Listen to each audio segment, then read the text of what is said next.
Buenas noches, mi nombre es Mitzi Bustamante y esta vez hablaremos sobre el diseño y la estructura de los envases. Permítame compartir mi pantalla.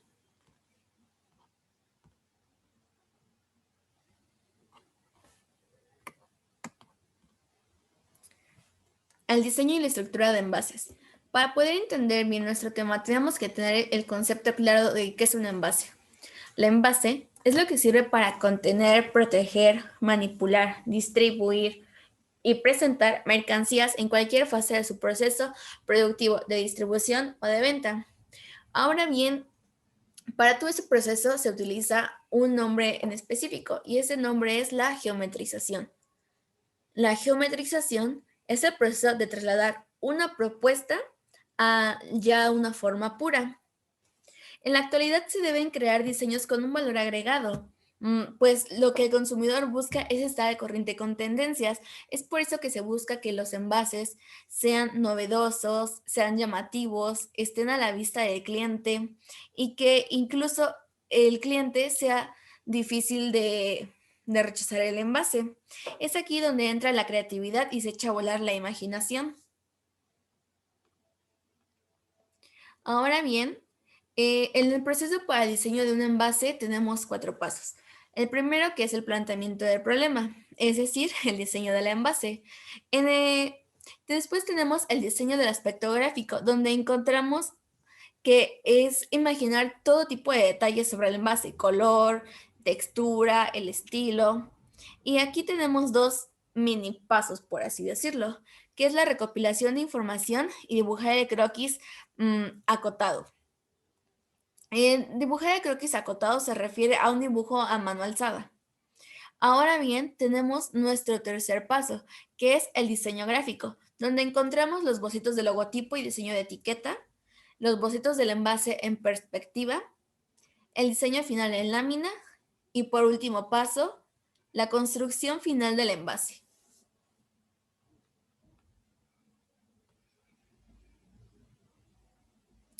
Ahora bien, tocaremos el segundo tema de nuestro tema principal, que es la estructura.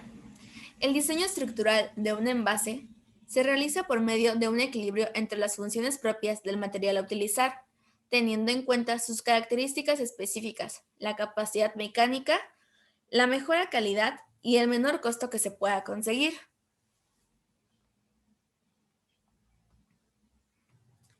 Para desarrollar la estructura del envase hay que tener en cuenta qué va a contener el producto, es decir, su naturaleza, su tamaño o forma, su densidad o peso, su fragilidad o resistencia, la forma de presentación, ya sea líquido, sólido o polvo, también el comportamiento de los cambios, es decir, cómo se comportaría ante humedad, ante temperaturas altas o bajas, a alta presión, entre otros. También tenemos en el segundo punto para tomar en cuenta el riesgo de distribución. En los riesgos de distribución encontramos el impacto horizontal, ya sea que reciba golpes laterales que pueda sufrir el producto en el proceso de transporte y la manipulación del mismo. También encontramos el impacto vertical, que es el riesgo que corre en la caída del producto. Encontramos la perforación, la comprensión, que es importante igual a la resistencia que tiene el apilamiento en los almacenes o en los anaqueles, la alta temperatura, la baja temperatura en el transporte de los frigoríficos o los congelados. También está la baja presión, que puede ser en el transporte aéreo, la humedad, el polvo, los biológicos procedentes de bacterias, hongos o los contaminantes o sustancias de materiales del envase. Ahora bien, tenemos la adecuación del canal de distribución. Es importante porque conocer el canal de distribución se puede diseñar diferentes embalajes adecuados según el embaje para que éste no sufra algún daño en el manejo o en el transporte. Y también tenemos la ergonomía para tomar en cuenta el desarrollo del envase. En la ergonomía debemos de considerar la facilidad del manejo del envase, el tamaño y el peso del producto, el sistema de distribución, cadena de logística, inviolabilidad del empaque y contenido, y la forma de uso del producto, el sistema de apertura y cierre de dosificación. Es importante decir que la ergonomía, en pocas palabras, es ay, es la forma en que se debe de adaptar el producto a la anatomía y a la necesidad humana. En la ergonomía encontramos cuatro tipos de ergonomías. La ergonomía cognitiva. Esto quiere decir que el envase debe de ser claro y no confuso para el consumidor. En ciertas ocasiones, los gráficos de los envases no se entienden y hace que el cliente entre en un estado de confusión. Es por eso que existe la ergonomía cognitiva, es decir, el diseño debe de ser claro y entendible para el usuario. En la ergonomía de uso, se debe de saber a qué mercado va dirigido.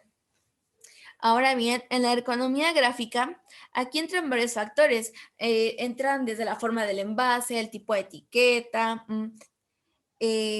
la tipografía, entre otros. O sea, todo lo llamativo del envase. Y por último, tenemos la ergonomía de confianza. El envase debe de generar confianza al consumidor, es decir, atraer, cautivar, proteger y almacenar los productos y distinguirse de otros.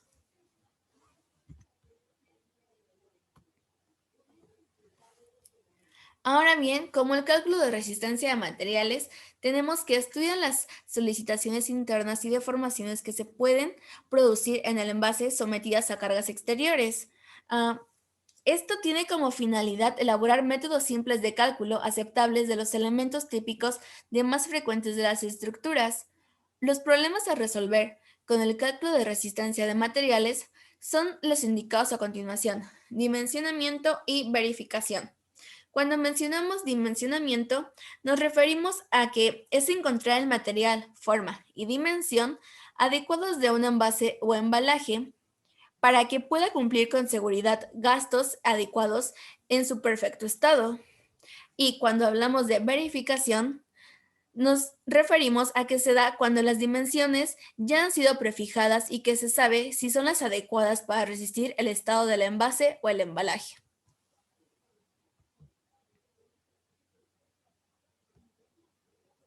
El gramaje y sus tipos. ¿Qué es el gramaje? El gramaje es el peso en gramos, valga la redundancia, de un metro cuadrado de papel. El gramaje tiene que cumplir con ciertas características técnicas, que es que el gramaje es la masa de papel por superficie, es decir, metro es gramos sobre metros cuadrados. También tenemos como otra característica técnica el espesor o el calibre, que es la distancia entre las dos caras del papel. Y como tercera característica encontramos la resistencia a la tracción. Mide la fuerza que recibe un probete de medidas normalizadas antes de una ruptura. Ahora bien, encontramos algunos tipos de gramaje y este es el cartoncillo, el cartón ondulado y el microcanal. Pero, ¿qué es el cartoncillo? El cartoncillo es el material fibroso similar al papel, pero formado por 3 capas o más celulosas diferentes de calidad, fibras unidas. Permite que los gramajes sean cercanos a los 200 gramos. En el cartón ondulado es el material formado por la unión de varios papeles lisos o varios papeles ondulados, manteniendo una X distancia entre ellos, o sea, es decir, es la misma distancia que va entre ellos. Y el microcanal, que es una combinación de cartón simple que se encuentra encolado a un cartoncillo con onda tipo E. Esto le da al embalaje una rigidez mayor.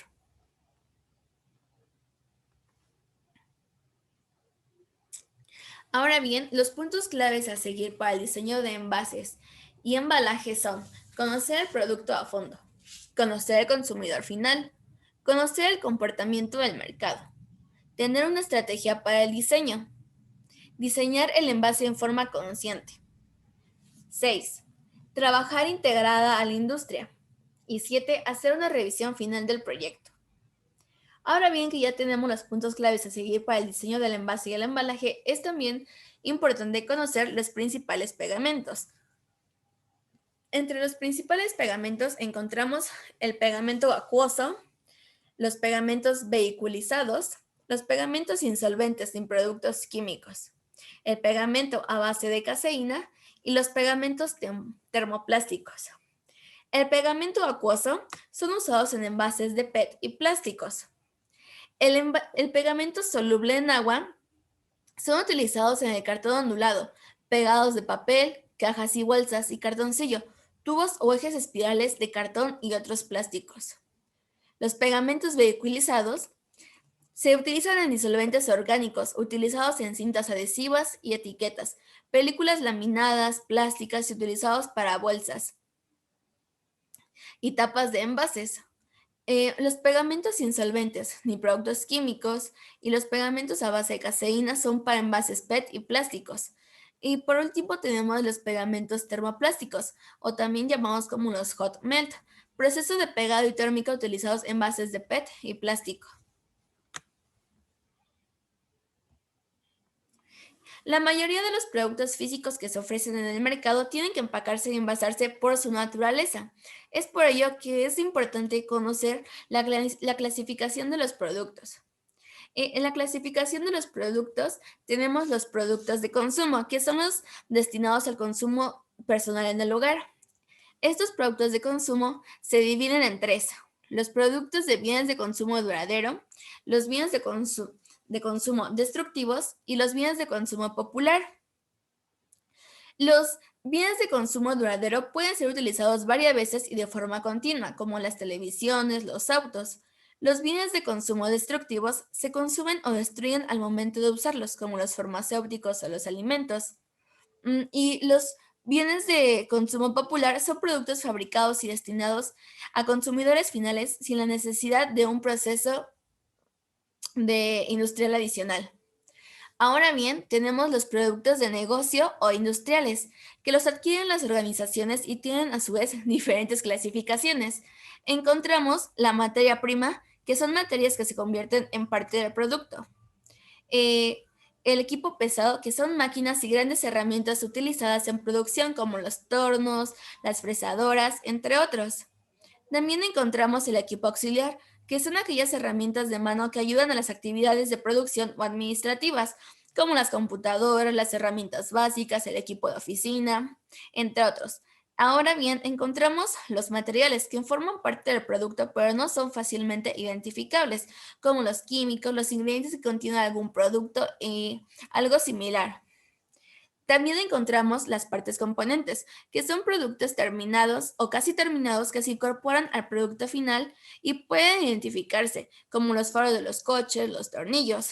Y tenemos los suministros, que son los que facilitan la producción, pero no forman parte del producto terminado, como papel, aceites, entre otros. También, entre los productos de negocio o industriales, tenemos los servicios industriales, que son bienes intangibles que utilizan a las organizaciones en su producción, como la investigación y los servicios generales. Ahora bien, tenemos los productos gancho. Los productos gancho no dejan una ganancia redituable a la empresa, sin embargo, ayudan a que se pueda generar ventas o den una buena imagen al consumidor.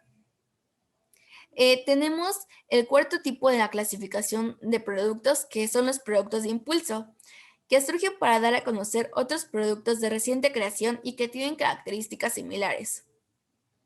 En el quinto lugar de la clasificación de productos tenemos los productos de alta rotación, que se producen en grandes cantidades y para una temporada muy corta, por decir los trajes de baño, las esferas o, por ejemplo, en Estados Unidos cuando es Thanksgiving o Halloween.